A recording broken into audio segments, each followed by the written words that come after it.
The digital debut program is fantastic for me. I'm a young classical artist working in a digital landscape, and the wonderful thing is that there's a fan base out there that hasn't been tapped, and there's a group of listeners that probably don't usually buy CDs and they don't go to concerts, but they might be inclined to download a track on iTunes and maybe introduce themselves to something they hadn't heard before. And this recording I've done here makes that possible, and that's incredibly exciting.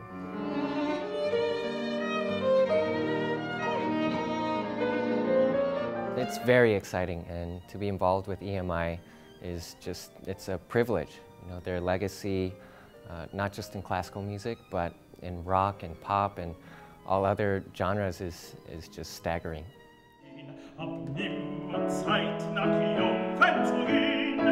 The opportunity to get a digital release out to my friends and family all over the world is just astounding. It is a terrific opportunity, and one that people at this early point in their careers don't often get, so it means a lot. For a number of years now, after concerts, a question I get all the time is, do you have any recordings? And I've always had to say, no, not yet, but now that all changes, and the idea that I have this recording released by EMI on iTunes, and I can tell anyone to just go home and download it on their computer is mind-boggling. The thought that I can share my music with people and even reach new audiences that easily is just remarkable.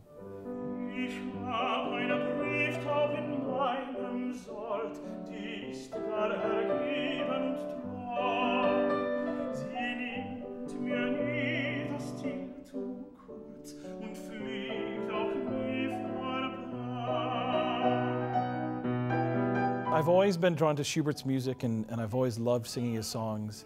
And these three that I've picked are ones that I really just love personally. Most of all, the last one, Die Taubenpost, which is probably the last song he ever completed. And I find it so touching because, to me, it's a reflection by Schubert himself on his own life, looking back on the choices he made and the life that he lived, with a little bit of regret maybe, but mostly with contentment.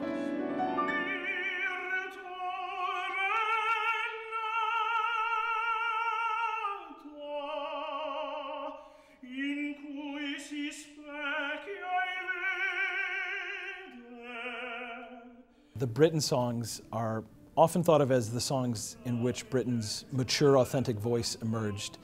And I think for me it resonated a lot because at this point in my career I feel like I'm embracing my authentic voice and my real artistic and vocal maturity. So they meant a lot in that sense too.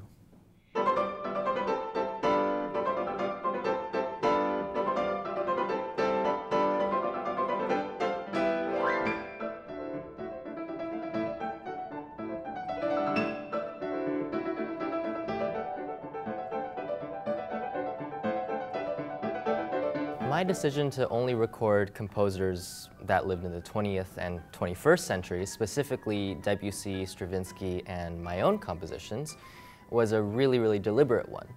It's important for me as a young classical musician to show that classical music didn't reach some peak in the 19th century, but that it's a constantly evolving thing, and it's still evolving.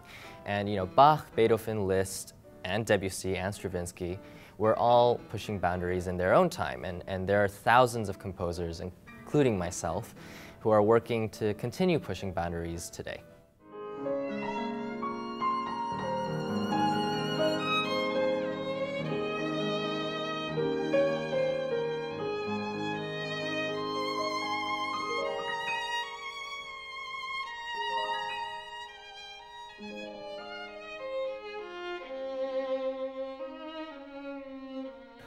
I chose to record the Strauss Violin Sonata. I feel it's a beautiful work, and it really shows off what the violin can do. It's written just perfectly for the violin and piano, and it just won't work in any other combination. Strauss wrote this work when he was the same age as I am now, and I like to think of it almost as symbolic in a way. It hints towards his future development. These big orchestral works and operas, tone poems that he would write later on. It really looks forward to that, and there's something in this piece that is already it's just him. And I like to think that hopefully the same is true of me in this recording, that, you know, I'm a young artist, I have my influences, but hopefully there's something in this recording that is inevitably me and will become more and more clear as I grow and develop. I think it's an important thing for any growing musician to be constantly trying to reach new listeners and thinking about which audiences are out there beyond the existing one. And this recording will help me to do that as I grow and develop. The digital debut program is just an unbelievable gift. The professional opportunity that it's giving me and the quality of these recordings is unparalleled, and I'm very fortunate to have gone to Juilliard and have gotten this opportunity. I can't imagine a better way to start the journey.